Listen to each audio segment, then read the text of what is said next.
දළදා වහන්සේයි මෙච්චර විශේෂ. බුදුරජාණන් වහන්සේගේ අනෙක් හැම ධාතුන් වහන්සේ නමකටම වඩා වැඩිම 이르දි ප්‍රතිහාර ප්‍රමාණයක් පෑවේ අපේ දළදා මාලිගාවේ දළදා වහන්සේ. ඒකයි අපිට විශේෂ. බුදුරජාණන් වහන්සේලාට දත් කීයක් තියෙනවද? දැන් අපේ දත් කීයක් තියෙනවද? අපිට දත් තියෙන්නේ 32යි. උඩු ඇඳේ 16යි, යටි ඇඳේ 16යි. බුදුවරුන්ට දත් තියෙනවා 40ක්. දන්ත ධාතුන් වහන්සේලා 49ක් බුදුරජාණන් වහන්සේලාගේ ශ්‍රී මුඛයේ වැඩ ඉන්නවා. වීසති සේත සුදන්තෝ කියන්නේ ඒකනේ. 20 බැගින් වූ කියන්නේ උඩු ඇඳ 20යි පහළ ඇඳ 20යි. සේත සුදන්තෝ සුදු වර්ණයෙන් බැබලෙනවා. දැන් අපේනේ කහ පාටයි දුඹුරු පාටයි ඔක්කොම තියෙන්නේ නේද? බුදුරජාණන් වහන්සේලාගේ එහෙම නැහැ. ඊළඟට බුදුරජාණන් වහන්සේලාගේ මේ දත් අතර හිදැස් නැහැ. මේ විස්මිත දෙතිස් මහා පුරුෂ ලක්ෂණයන්ගෙන් එකක්. තේරුණාද? ඒ නිසා උන්වහන්සේලාට ඒ වළඳන ආහාරය, වළඳන දාණය මනාකොට ජීර්ණය වෙනවා කියනවා. එතකොට ළමයි දැන් කෙනෙකුට හිතෙන්න පුළුවන් නේ දැන් එහෙනම් බුදුරජාණන් වහන්සේගේ දළදා වහන්සේලා 49ක් වැඩ ඉන්න ඕනනේ කියලා. ඔව් වැඩ ඉන්නවා. අපිට ඇහින් දකින්න තියෙන එක දළදා වහන්සේ නමයි.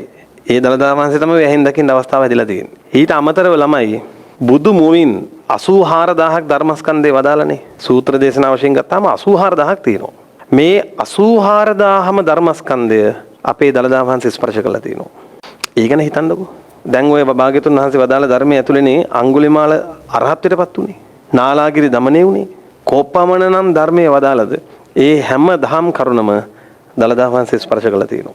ඒ නිසා මේ දළදා වහන්සේ විස්මිතයි. දළදා ප්‍රදර්ශනයක් තියෙනවනේ.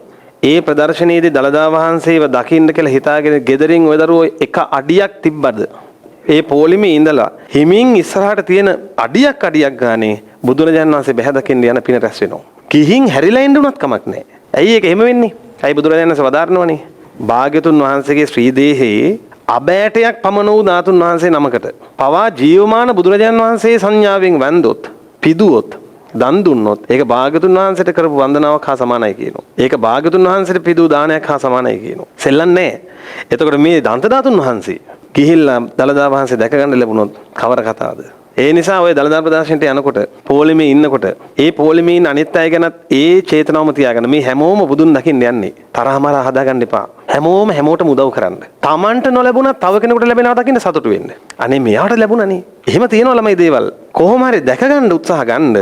ගිහිල්ලා තත්පරයක් දැක්කත්, තත්පරෙන් දශමින් එකක් දැක්කත් හිත සතුටෙන් තියාගන්න. අනේ මම බුදුරජාණන් වහන්සේගේ 84000ක් ධර්මස්කන්ධය ස්පර්ශ කරපු දන්ත ධාතුන් වහන්සේව දැක්ක නේද කියලා. මේවට පද හදන්න එපා. මම දැක්ක දළදා වහන්සේගේ එක විස්මිත ගුණයක්. මොකද්ද?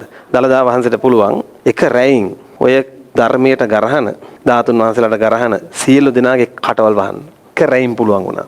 දළදා වහන්සේට පුළුවන් එක රැයින් ලංකාවේ හතර දිග්මාගේ විසිරලා පැතිරලා ඉන්න බෞද්ධ අබෞද්ධ සියලු දෙනා නුවරට ගෙන්නන්න. පුදුමයි. දැන් දළදා වහන්සේ වන්දනා කරන්න ওই දළදා ප්‍රදර්ශනයේට බෞද්ධය විතරක් නෙමෙයි ඉන්නේ. අනිත් එක මේ රටේ අය විතරකුත් නෙමෙයි ඉන්නේ. සියලු දෙනා එකතු වෙනවා. බලන්න ජීවමාන බුදුරජාණන් වහන්සේගේ සංඥාව. ජීවමාන බුදුරජාණන් වහන්සේ ධර්මයේ කිව්වේ බෞද්ධයින්ට විතරද?